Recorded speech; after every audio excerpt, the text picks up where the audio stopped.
भारतीय जनसंघ के संस्थापक डॉक्टर श्यामा प्रसाद मुखर्जी की जयंती पर दिल्ली की सीएम रेखा गुप्ता ने कहा, इस देश की धरती पर अगर राष्ट्रवाद का पहला बीज किसी ने बोया तो वह डॉक्टर श्यामा प्रसाद मुखर्जी थे। उन्होंने देश में राष्ट्र प्रथम की भावना का संचार किया। जब उस समय की सरकारें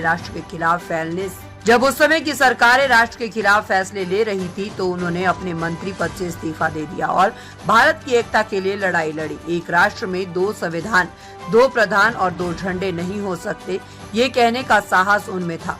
श्रद्धेय डॉक्टर श्यामा प्रसाद मुखर्जी की जयंती पर मैं पूरे देश को हार्दिक शुभकामनाएं देती हूं। मैं कहना चाहती हूं कि उनके बताए रास्ते पर चलते हुए हम सब मिलकर राष्ट्र की एकता, आत्मनिर्भरता और सम्मान के लिए काम करेंगे और तभी हम उन्हें सच्ची श्रद्धांजलि देंगे। देश की भूमि में राष्ट्रवाद का पहला बीज यदि किसी ने बोया तो वो थे श्रीमान श्यामा प्रसाद मुखर्जी, जिन्होंने राष्ट्र प्रथम की भावना देश में डाली।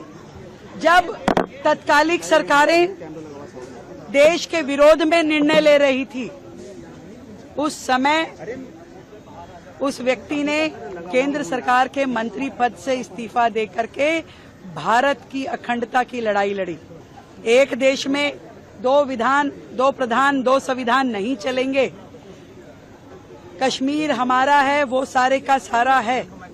ये कहने की ताकत रखने वाले, साहस रखने वाले आदरणीय श्यामा प्रसाद मुखर्जी जी की जन्म जयंती पे मैं पूरे देश को बहुत सारी शुभकामनाएं देती हूं और यही कहना चाहूंगी कि उनके दिखाए हुए मार्गदर्शन पे चलते हुए देश की अखंडता के लिए, देश के आत्मनिर्भरता के लिए हम सब मिलकर के और देश के स्वाभिमान के लिए मिलकर काम करेंगे और तभी उनको सच्ची श्रद्धांजलि होगी।